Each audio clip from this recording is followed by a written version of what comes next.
expected the cops to get there a bit quicker.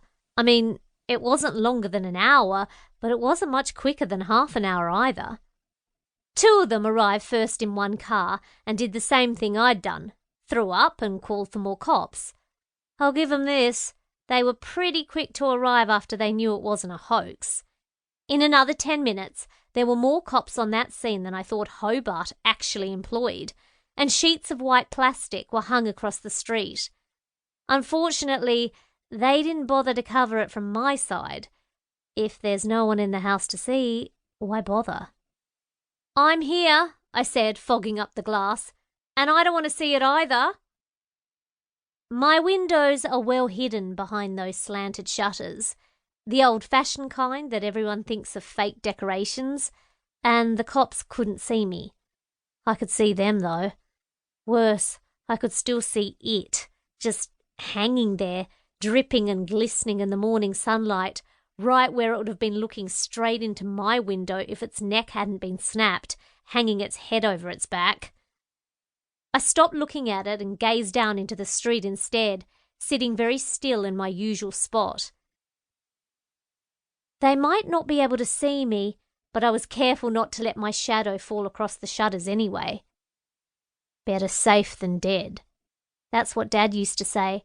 He said it cheerfully, with a grin. Something like a riff off Better Safe Than Sorry, but now that he and Mum are dead, I don't think it's funny anymore. So, while the cops crawled around below, I stayed still and quiet.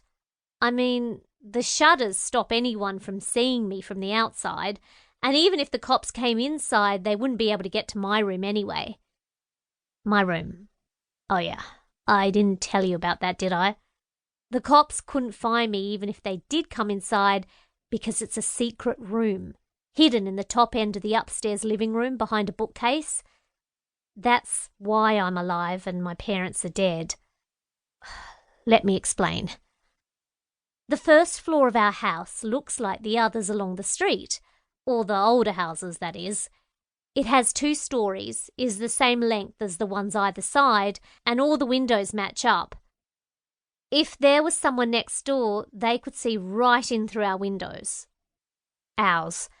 I keep saying that like it's still true, like Mum and Dad are still here, not dead. On the front facing of the house, now that's where things get interesting. There are shutters on the windows upstairs. They look fake, and as far as I know, the shutters on the rest of the houses on this side of the street are fake.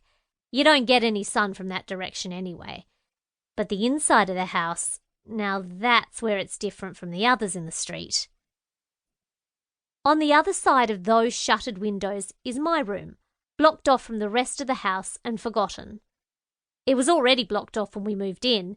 We didn't even know there was a room there until Dad was doing that thing that Dad does, pacing the length of the floor to see how long it was, preparing to do improvements. We never actually did the improvements, but he liked to figure it out in his head and make calculations and plans on graph paper. Some people do jigsaws, some people do crosswords. Dad did floor plans.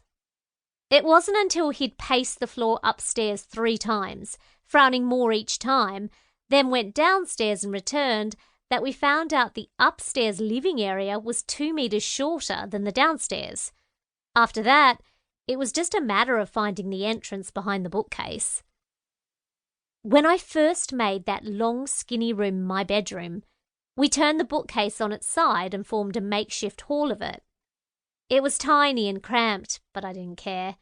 I had my spy room, and the light filtered through the shutters, pleasantly cool and green. A year or 2 later, I went away with out-of-state friends for a few days, and when I got back, the bookcase was where it had originally been. At first, I thought they were trying to tell me in a diplomatic way that I'd outgrown my hidden room. Turned out that Dad had built another bookcase, and this one swung open.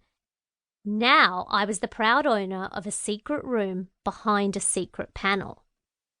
Tell me you didn't want that when you were a kid. That's why when our house was invaded late one summer night when I was 15, nobody ever found me. The home invaders didn't